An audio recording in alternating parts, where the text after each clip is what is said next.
Peace, love, and life, family. Welcome to the Dark Skin Job Black History Minute. And our first guest that we want to examine critically is our brother, our great sports figure, Jackie Robinson. First and foremost, his article is not meant to disturb the peaceful rest of the good brother. This article is meant to provide perspective and keys to economic survival in the black community. For those who don't know, Jackie Robinson played professional baseball during the segregation era in the Negro Baseball League and was the first black man to integrate into the MLB. This move by Robinson was coined breaking the color barrier, and we've been hearing that term ever since.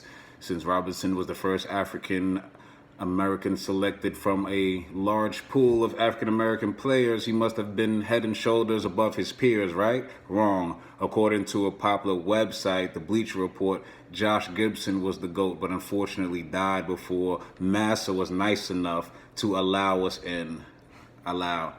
ESPN.com contends Satchel Paige was the GOAT, but our glorious country, whose calling card is all men are created equal, finally signed Mr. Paige at the ripe age of age 42. However, it is noteworthy that Paige finished in the top 4 in pitching that year and the top 20 in pitching for the next 5 years. He even threw 3 scoreless innings at the age of 59. Yes, 59. These players' ages may factor into why Robinson was chosen, but a mere factor at best. ESPN and Bleacher Report's articles continue by listing the top Negro League baseball players. While Robinson was special, there were other talents who were considered more elite. However, Brooklyn Dodgers president and GM Branch Rickey signed Robinson over his contemporaries because he knew, quote, Jackie Robinson had the strength of character, not just the talent to overcome the taunts that would come, end quote. What did Branch Rickey mean by quote unquote strength of character? Let's dissect this term and its meaning by first examining what Branch Rickey may perceive as someone lacking in strength of character. What wouldn't have worked in the MLB is a player who would stand up for himself as a man when another man disrespected him. Now, let's keep this in context and gain a deep understanding of what disrespect is and not the frivolous version. Disrespect is not merely another man stepping on your shoes. According to Arnold Rampursad's biography of Jackie Robinson, he faced death threats, threats of violence against his wife, and threats to kidnap his son. The God, Jackie Robinson, endured being called nigger by his teammates, opposing players and coaches, and fans of both the home and away teams.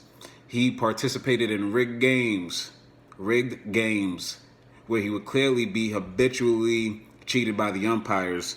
Apparently, any man who would fight back against his oppressors are lacking in strength of character. Actually, if you backtrack to the point prior to racial integrating into the MLB, why did Jackie Robinson and many other black players at the time leave an already established business, such as the Negro Leagues, where all of your brothers dwell, to rush into an ignorant, devilish environment infested with hate? This is because this serves as another classic example of why Negroes think white ice is colder. But white supremacy is slick. If you combat violence, racism, and hate with sheer unapologetic manhood, you are considered a poor example of a sports hero. A person who wouldn't be summoned to display talent more elite than their white counterparts. However, if you allow a person to be violent, racist, and degrading without consequence, well, then you're a shoo-in to be brought in for financial gain and influence. The children will then emulate the example of a cowering person to their oppressor.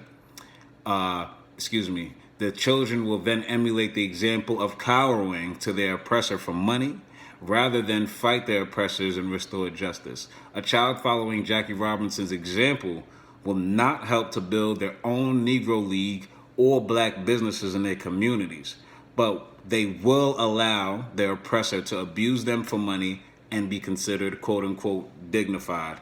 That was your Black History Minute for today, February 9th. I apologize for the last 8 days, so that means I will be making sure and ensuring that the people are not cheated and get 29 Black History Minutes.